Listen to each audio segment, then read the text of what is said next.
Assalamualaikum. Welcome back to my YouTube channel. Today the topic of our discussion is 3 levels of biodiversity. It's basically the topic from conservation biology taken from Campbell Biology and it's basically lecture number 1. So सबसे पहले biodiversity है क्या? आपको पता है bio का मतलब होता है लाइफ और डाइवर्सिटी का मतलब होता है डाइवर्स, यानी एक ही कह लें डिफरेंट टाइप्स की चीज़ें। सो बायोडाइवर्सिटी में हम क्या मतलब लेंगे कि इसका मतलब है लाइफ की डिफरेंट फॉर्म्स। अब हमने देखना है 3 लेवल्स कौन से हैं बायोडाइवर्सिटी के। यहाँ पे एक टर्म है हमारे पास जिसे हम कहते हैं एक्सटिंक्शन। एक्सटिंक्शन का क्या मतलब होता है? इसका मतलब है किसी चीज़ का ख़त्म हो जाना, मिट जाना बिल्कुल। सो स्पीशीज़ जो है ना उनकी एक्सटिंक्शन हो रही है तब से जब से लाइफ जो है इवॉल्व हुई थी, लेकिन तब एक्सटिंक्शन का रेट जो है वो बहुत स्लो था। अगर हम आजकल की बात करें तो एक्सटिंक्शन का रेट जो है बहुत ज़्यादा हाई हो गया है। इस हाई रेट की वजह से काफ़ी ज़्यादा स्पीशीज़ जो है वो ख़त्म हो गई हैं, यानी कि बायोडाइवर्सिटी जो है वो कम हो गई है। अब यहाँ पे एक बात है कि हमें ये तो पता है कि अभी कितनी स्पीशीज़ प्रेजेंट है, लेकिन हम ये नहीं कह सकते कि कितनी स्पीशीज़ ख़त्म हो चुकी हैं या कितनी ख़त्म होने वाली हैं। हम एक एस्टिमेट नंबर दे सकते हैं कि इतनी स्पीशीज़ जो हैं उनको डेंजर है एक्सटिंक्शन का। अब बेसिकली 3 लेवल्स ऑफ बायोडाइवर्सिटी की अगर हम बात करें तो ये जेनेटिक डाइवर्सिटी इसमें आ जाती है, स्पीशीज़ डाइवर्सिटी आ जाती है एंड इकोसिस्टम डाइवर्सिटी आ जाती है। इनको हम वन बाय वन डिस्कस करते हैं। ये एग्जांपल है हमारे पास जेनेटिक डाइवर्सिटी की, जिसको भी हम डिस्कस करेंगे। जेनेटिक क्या माइंड में आता है? जीन्स। जीन्स क्या होती हैं? Unit of inheritance.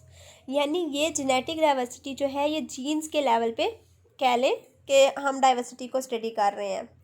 अब जेनेटिक डाइवर्सिटी में हम ये नहीं कहेंगे कि एक इंडिविजुअल, एक ही पॉपुलेशन का एक इंडिविजुअल दूसरे इंडिविजुअल से किस तरह डिफरेंट है, बल्कि हम इसमें ये भी स्टडी करते हैं कि एक पॉपुलेशन का जेनेटिक मेकअप दूसरी पॉपुलेशन से किस तरह डिफरेंट है। अब देखिए ना, एक पॉपुलेशन जो है उसने अपने इन्वायरमेंट के लिहाज से खुद को मॉडिफाई किया हुआ है, खुद को अडॉप्ट किया हुआ है, ठीक है।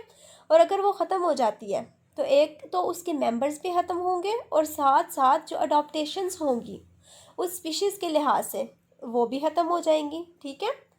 यानी एक स्पीशी जो है वो बिल्कुल एक्सटिंक्ट हो जाएगी। अच्छा, अब सेकंड है हमारे पास स्पीशीज़ डाइवर्सिटी। पहले हमने देखा जेनेटिक लेवल पे, नेक्स्ट है स्पीशीज़ डाइवर्सिटी। अब स्पीशीज़ क्या होती हैं? वो इंडिविजुअल्स जो कि इंटरब्रीड कर सकते हैं, ठीक हो गया। स्पीशीज़ डाइवर्सिटी में ना हम डिफरेंट टर्म्स यूज़ करते हैं, जैसे एंडेंजर्ड स्पीशीज़ हैं, जैसे थ्रेटेंड स्पीशीज़ हैं। एक्सटिंक्ट का तो आपको पता चल गया ना, वो स्पीशीज़ जो ख़त्म हो चुकी हैं। एंडेंजर्ड स्पीशीज़ कौन सी हैं? जो ख़त्म होने वाली हैं। और थ्रेटेंड स्पीशीज़ कौन सी हैं? जो नियर फ्यूचर में एंडेंजर्ड हो जाएंगी। अगर हम IUCN की बात करें, international union for conservation of nature and nature resources, उसके मुताबिक 10,000 बर्ड्स की स्पीशीज़ में से 12% जो हैं वो थ्रेटेंड हैं, 21% मैमल्स की स्पीशीज़ थ्रेटेंड हैं। इसके अलावा एक और सर्वे हमने प्लांट्स के बारे में भी किया था, तो वो हमें बताता है कि नियरली 20,000 स्पीशीज़ हैं प्लांट्स की, जिसमें से 200 जो है ना वो एक्सटिंक्ट हो चुकी हैं। USA की बात हो रही है ये। और 730 जो है वो एक्सटिंक्ट होने वाली हैं, यानी 200 एक्सटिंक्ट हो चुकी, ख़त्म हो चुकी, और 730 ऐसी हैं जो नियर फ्यूचर में ख़त्म हो जाएंगी। नॉर्थ अमेरिका की बात करें तो उसमें से 123 जो एनिमल स्पीशीज़ हैं वो ख़त्म हो चुकी हैं, और बाकी के लिए एक्सटिंक्शन रेट जो है वो बहुत ज़्यादा हो गया है। लेकिन यहाँ पे आपने एक बात याद रखनी है, नॉर्थ अमेरिका में जो फ्रेश वाटर स्पीशीज़ हैं उनको ज़्यादा खतरा है ख़त्म होने का as compared to terrestrial animals. इसके अलावा ना जो एक्सटिंक्शन होती है स्पीशी की, यानी स्पीशीज़ का जो ख़त्म होना है वो लोकल भी हो सकता है। फॉर एग्जांपल एक कंट्री में अगर 4 रिवर्स है ना या 5 रिवर्स हैं, तो हो सकता है वो 2 में प्रेजेंट हो स्पीशी, बाकी 3 में ना हो, तो इसे हम क्या कहेंगे? Local extinction. लेकिन अगर वो सारी दुनिया के दरियाओं से स्पीशीज़ ख़त्म हो चुकी हैं तो उसे हम क्या कहेंगे? Global extinction. ये स्पीशीज़ डाइवर्सिटी का बताया हुआ डिफरेंट स्पीशीज़ है यहाँ पे। इकोसिस्टम डाइवर्सिटी की अब हम बात करेंगे। बेसिकली थर्ड लेवल है और लास्ट लेवल है बायोलॉजिकल डाइवर्सिटी का। इकोसिस्टम है क्या?